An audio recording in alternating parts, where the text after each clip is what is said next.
लग्नाला या लग्नाला या लग्नाला जायचं. नवरा गेला नवरीसाठी, बिराड गेलं पोटासाठी. नवरी आली नवऱ्यासाठी, बिराड गेलं पोट्यासाठी. असो, चला आता आपण पुढला विषय मांडू. मला काय म्हणायचं की बघा, लग्न लागलं की साडं चढलं, साडे काढायचे, देवकादेवकी काढायची हळदी दिवशी.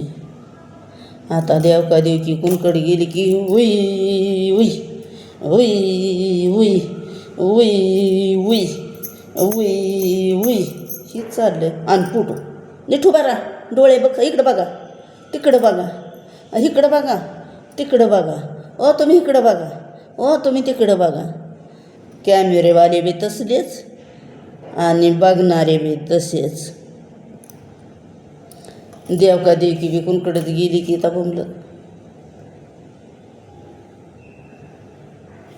ते झालं, देवकादेवकी झालं. त्या नवऱ्याला काकण बांधायचं, ते काकण बी नाही. चौथ्या पाचव्या दिवशी, पाचवं लग्न झालं, पाचव्या दिवशी हळदी दिवसाला धरून 5 दिवस धरायचे. ते हळदी ती काकण सोडायचं, पाणी म्हणायचे, नवरा नवरीच्या आंघोळ्या घालून करून, ती बी नाही आता. लग्न लागलं, साडं काढलं, बाजू सगळ्याचा आशीर्वाद घ्या, सगळ्याचा आशीर्वाद घ्या.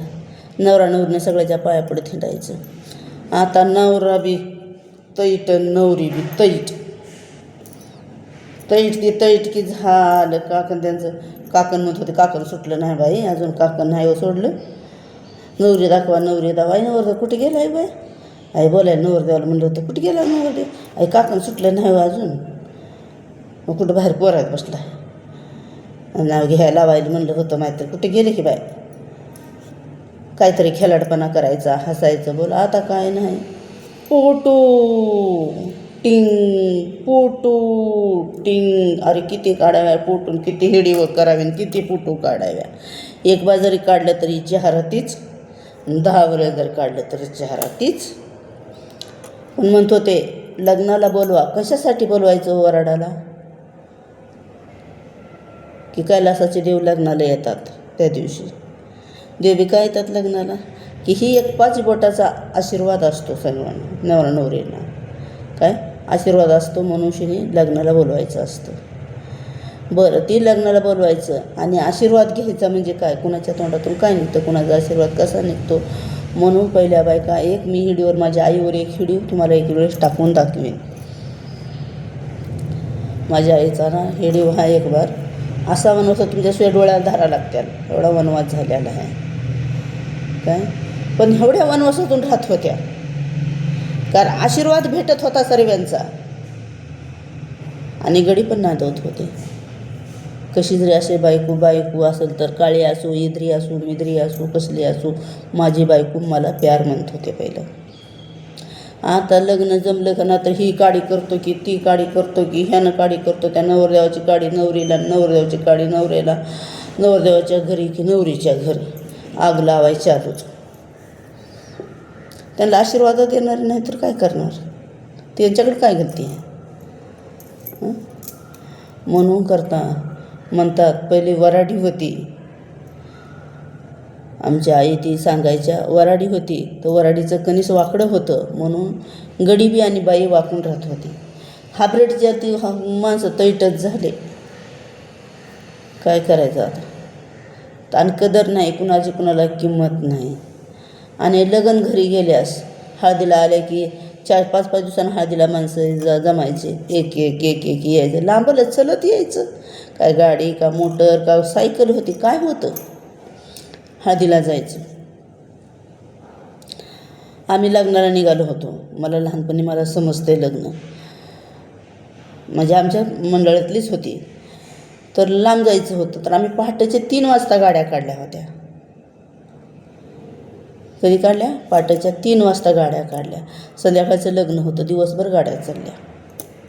एक खीर बघितली, मला कळतंय आमच्या मला कवळायची, इकडे तिकडे गेले की कुठे गेली मग एवढं लोकांमध्ये. आणखी एका गाडीत किती माणसं? 4 अगर 5 माणसं बसायची. कुठलं वराड तरी एवढं जात होतं? एवढं वराड बी जात नव्हतं. आता त्या 10 लग्नाचं वराड एका दिवशी यायला लागलं सगळं, एका दिवशी सगळं वराड. 10 लग्न होते, असलं लग्न एका दिवशी, एवढं वराड जमायलं. त्या नवरनवरच्या मायबापाची हे दाना दिन. आणि हळदीला गेलं तर मानानं म्हणायच्या, बाई चला की उठा 5 बांगड्या भरा, भरा बरं बांगड्या घ्या भरून शिनी. आणि पहिला मान कुणाला द्यायचा? आत्याला मान द्यायचा. पहिला आत्याचा मान, या बाईसाहेब ओ म्हणजे बराबर तुम्ही आधी बांगड्या. आणि भरता पुन्हा नाही बराबर नाही त्या फलांडला भिजताना नाही आधी तुम्ही भरून घ्या बांगड्या. मग किती भरून वाटत तेवढ्या बहिणीनं भरायच्या बांगड्या. आता बहीण बी राहिली, सासू बी, कुणी बी यायल्यात का नाही ती मनानूच बांगड्या, ह्या उडाल्या बांगड्या असतात का कुठं? घरी नाही टाकायच्या उपसून. त्या नवरनवरच्या माय पण सालभर का ऋण फिटाना त्यांना, नका का फिटाना त्यांचं ऋण. हां अरे काय फुकटचं घावलं, बाप लेक धावलं, भर अगं भर. ते नवरनवरचे मायबाप कुणकट राहिले की का नाही, नसते बिल त्यांना दाखवायचे, एवढं बिल झालं घ्या बसा फेडीत बोंबलत किती दिवस. असं करू नका. लग्नाला गेलं तुम्हाला, जर तुम्ही नात्यातले तुम्ही जवळलेलेच असताल तर तुम्हाला अर्धा डझन बस झाल्या, छान झाल्या बांगड्या, अर्धा डझन. लयच तुमच्या घरातली जर असेल, तुमच्या लयच घरात आईवडिलापासून जर असेल तर तिने 1 डझन भरायच्या बांगड्या. ती बी 2-2 3-3 डझन बांगड्या भरती, घरातली बी बाहेरली बी. तिला आहे तर मला का नाही का माहीत. हां शिदुरी सोडायची तर 2 डाला शिदुरी जमत होती. एक वेळा माझ्या आईच्या वनवासाची तुम्हाला मी कहाणी सांगेन. आताशी थोडी आहेत आमची पिढी, पुढल्या तर पिढीला आता लग्नाला जर नाही गेलं, तुमची ओळख नाही, तुमची सुरी पण होणार कशी? मग असे कुणी बी चला, कुणी बी कुणाला हे फलाना आहे बिस्ताना आहे असं काय नाही. मग ते फलानाचं आहे की बिस्तानाचं आहे की वायदाचं आहे, कुंभार आहे, चांभार आहे, मराठा आहे, लिंगायत आहे, असं काही नाही ना, ब्राह्मण नाही. स्त्री पुरुष एकच आहे. एकमेकाजवळ आयुष्यभर जाऊ द्या. एकमेकासंग पुरुषांनी नीट वागा, स्त्रियांनी नीट वागा. जमलं म्हणून कुणी पहिले म्हणतो ते जोडा पण तोडू नका म्हणतो. ते पिपळाला पान जोडावं नाही तोडावं असा विषय होता. पण आत्ताचे लोक पापरुष्टी, लय पापी लोक. आता कवा त्याचं मोडलं कवा त्याचं तुटेल, कवा त्याचं मोडलं कवा त्याचं तुटेल. पहिलं म्हणत होते खटल्याचं घर फोडायचं नाही, बनीम पेटवायची नाही आणि लग्न मोडायचं नाही. कुणाच्या घरामध्ये जर चांगलं चालतं असलं कधी त्याच्यामध्ये येऊशी फायदा व्हायचं नाही. 7 जन्मामध्ये जाऊन त्यांच्या नरकातली आळी होऊन फेडावं लागते बाबांनो. ह्याचा अर्थ लय मोठं दांडगं आहे. तुम्हाला होतं तात्पुरतं आता झालं. हां कोण पुढे बघितलं कुणी गेल्या मेलेसच नंतरच स्वर्ग दिसतो. तो तिथं कुणी येत नाही सोडवायला.